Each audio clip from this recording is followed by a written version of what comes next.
Naseeruddin Shah and Arshad Warsi were present at the trailer launch of their upcoming film Irada. While Arshad was happy to work again with the veteran actor, Naseer shared that he prefers new directors over veterans. पूरी team ने बहुत अच्छा काम किया है और नसीर साहब, अरशद और तमाम लोग जो इससे जुड़े, कहीं ना कहीं मेरा सहयोग रहा, क्योंकि वो चूँकि मुझे जानते थे और क्रू के सारे लोग नए थे, सो उन लोगों को वहाँ तक पहुँचने में थोड़ी तकलीफ़ होती, मगर आने के बाद जिस तरह से उनका सपोर्ट मिला मैं बता नहीं सकता हूँ। मैं बहुत खुश हूँ और फिल्म जो बन के अभी आई है हम उसके बारे में तारीफ़ करें, इससे बेहतर है कि ऑडियंस उसको देखे और फैसला करे। मगर ये एक ऐसी फिल्म है जो मैं चाहता हूँ, आज प्रेस यहाँ है और प्रेस के माध्यम से मैं कहना चाहता हूँ कि ये एक ऐसी फिल्म है जो इस वक्त इस मुल्क की सबसे बड़ी ज़रूरत है। ये फिल्म देखनी चाहिए और इसमें क्या नया है, मैं क्यों ऐसा कह रहा हूँ, ये सस्पेंस तभी खुलना चाहिए जब ऑडियंस देखे और वो कहे कि जो मैं कह रहा हूँ उसमें कितनी सच्चाई है। दो बड़े स्ट्रॉन्ग रीजंस थे।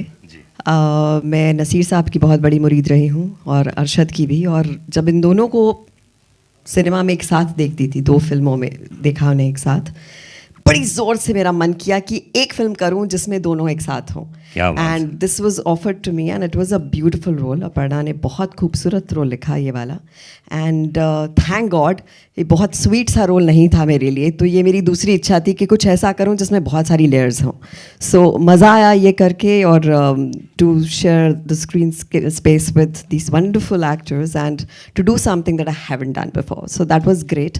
एंड जब आप फिल्म देखेंगे तो आपको पता चलेगा कि कितना लेयर्स इन्होंने दी हैं इस फिल्म में। So yes.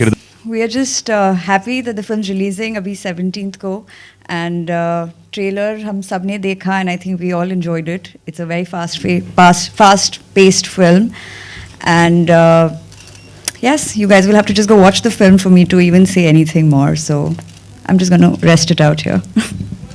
एक और फिल्म है, एक नसीर साहब के साथ वापस काम करने का मौका है, इतने माइंड ब्लोइंग एक्टर्स के साथ काम करने का मौका है। फर्स्ट टाइम डायरेक्टर अपर्णा, जो बहुत ही क्वाइट है, इनकी आवाज़ बहुत कम सुनाई देती थी सेट पे, और आई थिंक इट्स बड़ी इंटरेस्टिंग फिल्म है। थोड़े सोशल मैसेज है, फास्ट पेस है एज सागरिया सेड, एंड एक्साइटिंग है, बहुत एक्साइटिंग है। और जब मैं ख़राब पिक्चर करता हूँ वो भी आपको बता देता हूँ, ये वो नहीं है। एक्चुअली एक बहुत ही हल्के तरीके से ये सीन किया है, लेकिन जो बात है वो बहुत गहरी है। आई थिंक पंजाब में पानी का बड़ा इशू है। आई थिंक आप लोग सब तो प्रेस वाले हैं, आप तो जानते ही होंगे। सो कहीं पे ये फिल्म उस एक बहुत ही टची और सीरियस प्रॉब्लमैटिक इशू को टच करती है, तो ये उस तरह की है। तो ये जो लास्ट सीन है वो उसी का है कुछ, कि ये कहीं और से आता है और जब उसको पानी के बारे में पता चलता है तो अपने स्टाफ को बोलता है कि यार इस पानी में चाय भी मत बनाना, तो उस तरह का। तो you realize how serious the matter is. नया होना ज़रूरी नहीं है, लेकिन मेरे ख्याल से किसी भी आर्ट का काम है सवाल उठाना। उस सवाल का हल क्या होता है वो आर्ट नहीं दे सकती, वो तो सत्ता वाले ही दे सकते हैं।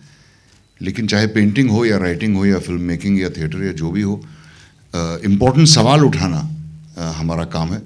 और जैसा कि अरशद ने कहा आप लोगों से कि पानी के बारे में जो सिचुएशन है इस वक्त पंजाब में, पानी के अलावा भी बहुत सारे वहाँ प्रॉब्लम्स हैं, लेकिन ये सबसे अहम है कि पानी ही जहरीला हो गया है बहुत सारी जगहों में। और मेरा हमेशा ये मानना रहा है कि फिल्मों का एक मकसद ये ज़रूर होना चाहिए कि जो सच्चाई आजकल की है उसको हम पेश करने की कोशिश करें।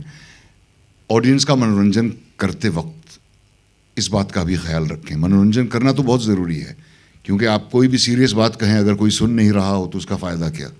तो सबसे पहले तो ऑडियंस का ध्यान पकड़ना ज़रूरी होता है, फिर जो भी आपको सीरियस बात कहनी होती है। क्योंकि अपनी वातावरण के बारे में, इकोलॉजी के बारे में, ये सब बहुत सारी इंपॉर्टेंट बातें हैं जो हम लोगों को सूझती नहीं है।